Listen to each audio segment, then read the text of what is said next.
சோத்திராண்டவரே, நன்றியோடு உம்மை துதிக்கிறோம் ஐயா. பபிதாவே சோத்திரம், இயேசுவே சோத்திரம்.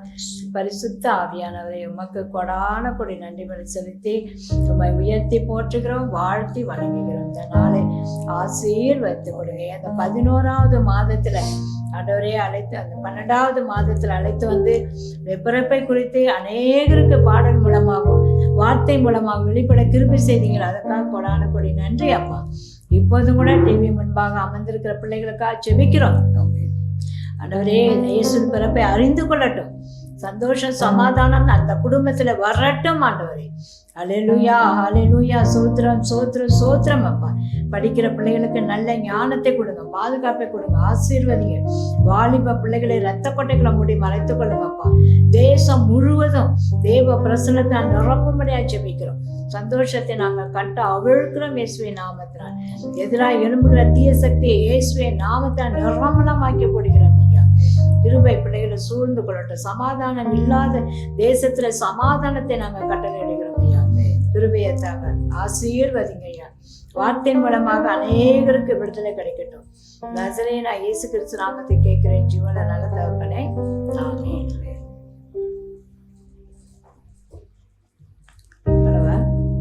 நமக்கு ஒரு பாலகன் பிறந்தார், தீமையை வெறுத்து நன்மை செய்ய. நமக்கு ஒரு பாலகன் பிறந்தார், தீமையை வெறுத்து நன்மை செய்ய. பிறந்தார் பிறந்தார் இயேசு பூமியில் பிறந்தார். பிறந்தார் பிறந்தார் இயேசு பூமியில் பிறந்தார்.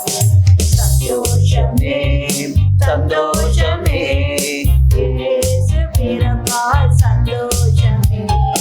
சந்தோஷமே சந்தோஷமே இயேசு பிறப்பால் சந்தோஷமே. கர்த்தத்துவம் அவர் தோளின் மேல் நித்திய பிதாவும் அவரே. கர்த்தத்துவம் அவர் தோளின் மேல் நித்திய பிதாவும் அவரே. பிறந்தார் பிறந்தார் இயேசு பூமியில் பிறந்தார். அல்லேலூயா. பிறந்தார் பிறந்தார் இயேசு பூமியில் பிறந்தார். சந்தோஷமே சந்தோஷமே இயேசு பிறப்பார். சந்தோஷமே சந்தோஷமே சந்தோஷமே இயேசு பிறப்பார். சந்தோஷம். அதிசயமான தேவனவர், வல்லமை உள்ள தேவனவர். அதிசயமான தேவனவர், வல்லமை உள்ள தேவனவர். பிறந்தார் இயேசு பூமியில் பிறந்தார். அல்லேலூயா. பிறந்தார் பிறந்தார் இயேசு பூமியில் பிறந்தார். சந்தோஷமே சந்தோஷமே இயேசு பிறப்பார். சந்தோஷமே சந்தோஷமே சந்தோஷமே சந்தோஷமே. சமாதான தேவன் இயேசு, நம்மை காக்கும் தெய்வம் அவர். சமாதான தேவன் இயேசு, நம்மை காக்கும் தெய்வம் அவர். சந்தோஷம். ஆமென் ஆமென்.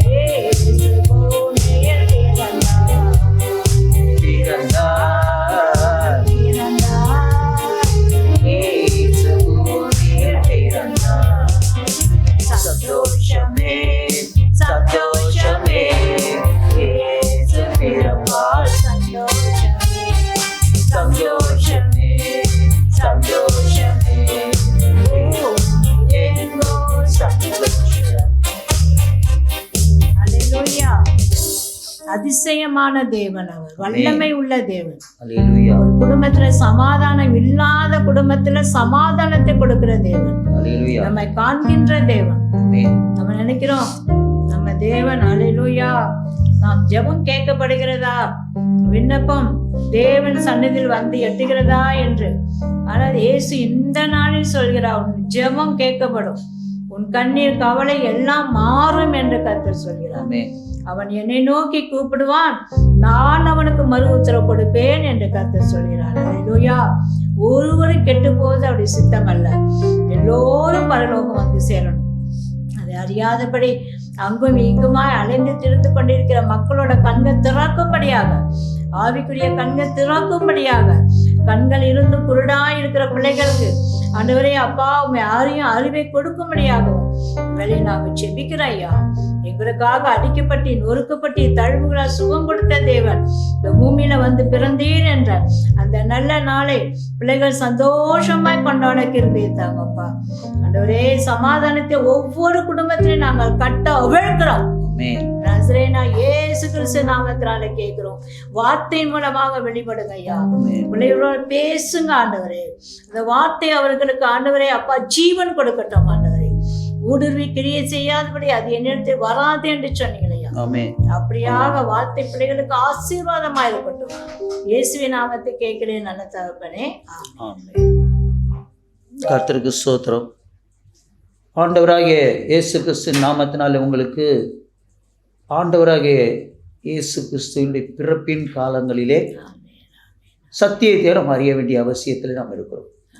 சத்தியத்தை அறிவீர்கள், சத்தியம் உங்களை விடுதலையாகும். இன்றைக்கு ஆண்டவர் நம்மோடு கூட பேசுகிற காரியம் என்னவென்று சொன்னால், மத்தேயு புத்தகம் 2வது அதிகாரத்தில் 3 வசனம்.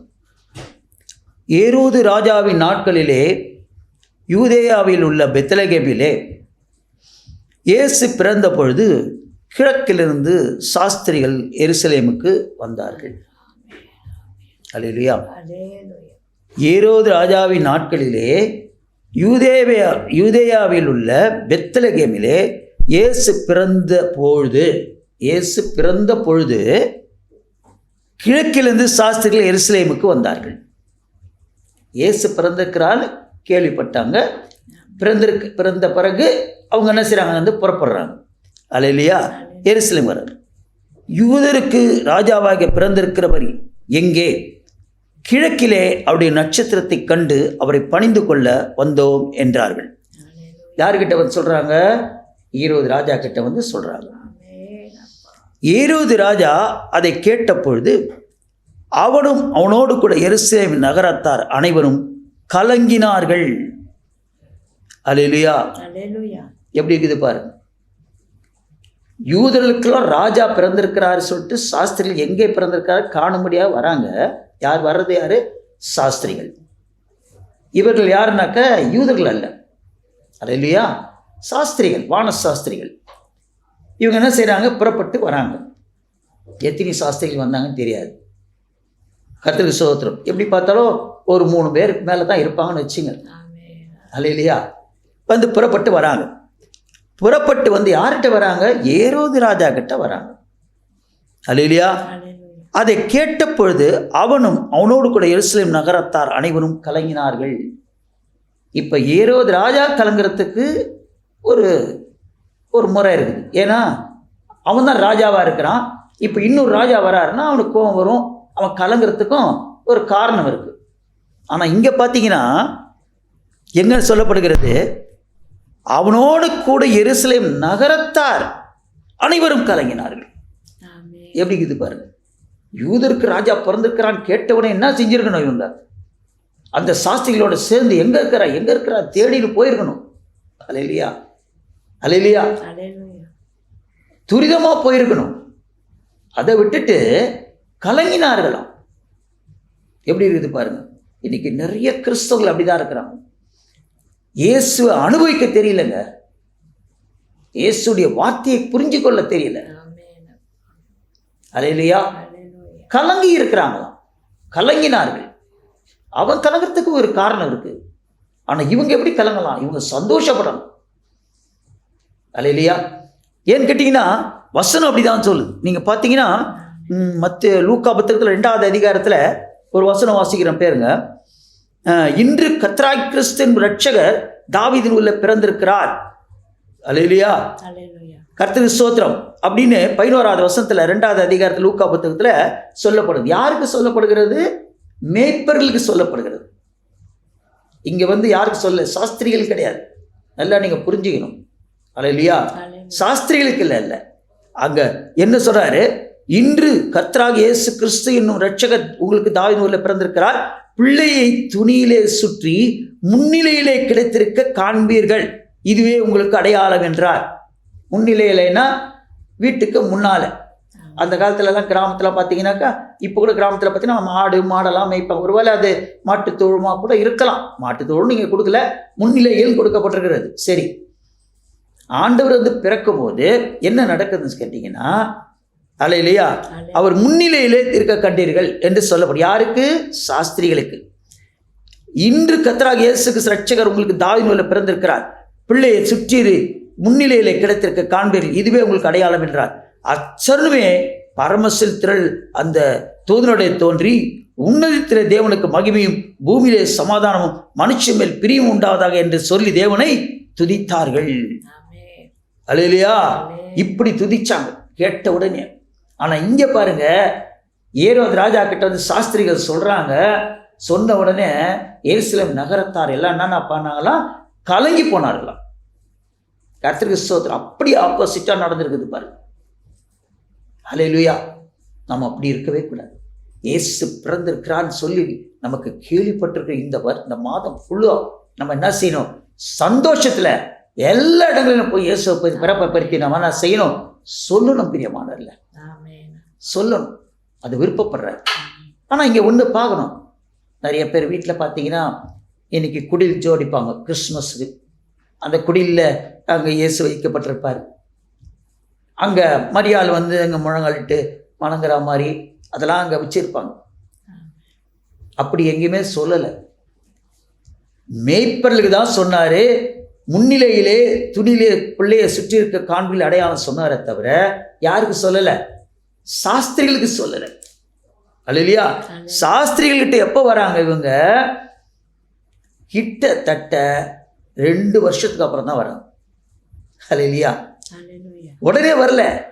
அவர் பிறந்திருக்கும் போது அந்த வசனம் பார்த்தீங்கன்னா முதல் 2வது அதிகாரத்தில் மத்தேயு 2ல் முதல் வசனம் பாசிங்க. இயேசு பிறந்த பொழுது கிழக்கிருந்து சாஸ்திரிகள் எருசலேமுக்கு வந்தார்கள். வர்றதுக்கு எவ்வளோ நாள் ஆச்சுன்னு கேட்டிங்கன்னா கிட்டத்தட்ட 2 வருஷம் ஆயிடுச்சு. அல்லேலூயா, அவ்வளோ ஈஸியாக வர முடியல அவங்களால. நீங்கள் என்ன சொல்லப்படுது பாருங்க. ஏரோது ராஜா அதை கேட்ட போது அவனும் எருசலேத்தை கலங்கினார்கள். கர்த்தருக்கு ஸ்தோத்திரம்.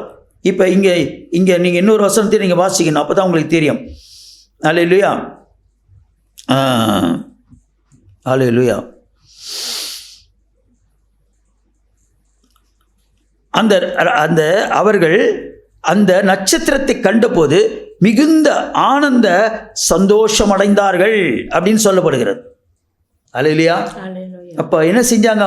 அவங்க அந்த செய்தியை கேட்ட உடனே எப்படிட்டானா மிகவும் சந்தோஷப்பட்டார்கள் அப்படின்னு வேதம் சொல்லுகிறது. அல்லேலூயா. நீங்கள் இன்னொரு வசனத்தை நீங்கள் வாசிக்கணும். அதில் நீங்கள் கர்த்தருக்கு ஸ்தோத்திரம். அப்போது ஏரோது 7வது வசனம் பாருங்கள். அப்போது ஏரோது ராஜா சாஸ்திரியை ரகசியமாக அழைத்து நட்சத்திரம் காணப்பட்ட காலத்தை குறித்து அவளிடத்தில் திட்டமாக விசாரித்து, நீங்கள் போய் பிள்ளையை குறித்து திட்டமாய் விசாரியுங்கள். நீங்கள் அதை கண்ட பின்பு நானும் அதை பணிந்து கொள்ளும்படி எனக்கு அறிவியுங்கள் என்று சொல்லி அவளை பெத்லகேமுக்கு அனுப்பினான். அல்லேலூயா. பெத்லகேமுக்கு ஏன் அனுப்புறான்னா, இவன் சாஸ்திரிகளை கூப்பிட்டு விசாரிக்கிறான் எங்கே பிறந்திருக்கிறான்னு சொல்லும்போது அவங்க என்ன செய்கிறாங்க? தீர்க்க தரிசனமா இவர் அங்கே பிறந்திருக்கிறார் என்பதை குறித்து தீர்க்க தரிசனத்தை அவர்கள் உரைக்கிறார்கள். அல்லேலூயா. அதுக்கு ஒரு வசனம் இருக்கிறது வேதத்தில் பார்த்தீங்கன்னாக்கா. அல்லேலூயா, கர்த்தருக்கு ஸ்தோத்திரம். தீர்க்க தரிசனமாக உரைக்கப்பட்ட வசனத்தை நாம் பார்க்கிறோம். எருசலேம் நகரத்தார் யூதர் ராஜாவையே இயேசு பிறந்தார் என்று கேள்விப்படுகிறார்கள். இங்கே வசனம் பார்த்தீங்கன்னா யாக்கோபு 1:4 1வது அதிகாரத்தில் 34வது வசனம் சொல்லுது. ஆபிரகாம் ஈசாக்கை பெற்றான், ஈசாக்கு குமாரன் ஏசா, இஸ்ரவேல் என்பவர்கள் என்று சொல்லப்படுகிறது. இஸ்ரவேல் கோத்திரத்தார். அல்லேலூயா. இப்போ இவங்க என்ன செய்கிறாங்கன்னா சந்தோஷப்படுகிறார்கள். ராஜா சொன்னதை அவள் கேட்டபோது, இதோ கிழக்கிலிருந்து சாஸ்திரிகள் பிள்ளை இருந்த மேல் நிற்கும் வரை அவள் வந்தார்கள். அவர்கள் அந்த நட்சத்திரத்தை கண்டபோது மிகவும் ஆனந்த சந்தோஷம் அடைந்தார்கள். அவள் அந்த வீட்டுக்குள் பிரவேசித்து பிள்ளையும் அதன் தாயாகிய மரியாதையும் கண்டு காட்டாமை வந்து அதை பணிந்து கொண்டு தங்கள் பொக்கிஷங்களை திறந்து பொன்னையும் தூபவர்க்கத்தையும் வெள்ளை போலத்தையும் அதற்கு காணிக்கையாக வைத்தார்கள் என்று சொல்லப்படுகிறது. இங்க நல்லா நீங்க புரிஞ்சுக்கணும். அவர்கள் அந்த வீட்டுக்குள் பிரவேசித்து, அதான் மிக முக்கியமான வசனம், முன்னிலையை பிரவேசித்துன்னு சொல்லப்படல. அங்க மேய்ப்பரில் தான் முன்னிலை என்று சொல்லப்பட்டதை தவிர, அல்லேலூயா, இங்க முன்னிலை என்று சொல்லப்படவில்லை. அதனால்தான் அங்க ஏரோது ராஜா என்ன பண்றான், 16வது வசனத்துல பார்த்தீங்கன்னா மத்தேயு 2:16, அப்போது ஏரோது தன் சாஸ்திரிகளால் வஞ்சிக்கப்படுவதை கண்டு மிகவும் கோபமடைந்த ஆட்களை அனுப்பி தன் சாஸ்திரிகளிடத்தை திட்டமாய் விசாரித்த காலத்தினுடைய பெத்லகேமிலும் அதில் சகல எல்லைகளிலும் உள்ள 2 வயதுக்குள்ளப்பட்ட எல்லா ஆண்களை கொலை செய்யுங்கள். ஏன் 2 வயசு சொல்றான்? சாஸ்திரியில் சொல்லப்பட்டது முன்னிலையிலே. ஏன் முன்னிலையிலே என்று பார்த்தீங்கன்னா, ஏன் முன்னிலை அது அங்கே வைக்கப்பட்டதுன்னு பார்த்தீங்கன்னா, லூக்கா 2வது அதிகாரத்தில் நீங்கள் வசனத்தை வாசிங்கன்னா விளங்கும். அங்கே முதல் வசனம் பாருங்க, அந்நாட்கள் உலகமெங்கும் குடிமதிப்பு எழுதும்படி என்று அகஸ்து ராஜாவால் கட்டளை பிறந்தது. எல்லாருக்கும் என்ன சிட்டிசன்ஷிப் எழுதணும்னு சொல்லிட்டாங்க. சீரியா நாட்டிலே சிரேனா என்பது தேசாதிபதி இருந்த போது இந்த 1ஆம் குடிமதிப்பு உண்டாயிற்று. அந்தபடி குடிமதிப்பு எழுதப்படும்படிக்கு எல்லாரும் தங்கள் தங்கள் ஊருக்கு போனார்கள். அல்லேலூயா. இப்ப இவங்க என்ன பண்றாங்க, அப்போது யோசேப்பு தான் தாவீதின் வம்சத்தான குடும்பத்தானுமா இருந்தபடியினாலே தன் மனைவியாகிய நியமிக்கப்பட்ட கர்ப்பவதியான மரியாளுடனே குடிமதிப்பு எழுதப்படும்படி. இப்ப அவங்க எப்படி இருக்கிறாங்க, அந்த அம்மா கர்ப்பவதியா இருக்கிறாங்க. யோசேப்பு கூட்டின்னு போறான் மரியாதை. எங்க கூட்டின்னு போறான்? தான் வாழ்ந்த ஊருக்கு கூட்டின்னு போறான். இன்னும் அவங்க வீட்டுக்கு போய் சேரல. கலிலியா நாட்டில் நாசரேத்து யூதா நாட்டில் உள்ள பெத்லகேம் என்ற தாவீதுக்கு ஊருக்கு போனால் அவ்விடத்தில் அவர்கள் இருக்கையில் அவளுக்கு பிரசவ காலம் நேரிட்டது வழியிலேயே. அல்லேலூயா. இப்ப எங்க போல, இன்னும் வீட்டுக்கு போல, அவன் ஊருக்கு போய் அவன் தங்குற இடத்துல போய் குடிமதிப்பு தான் மனைவி பேர்ல எழுதணும்.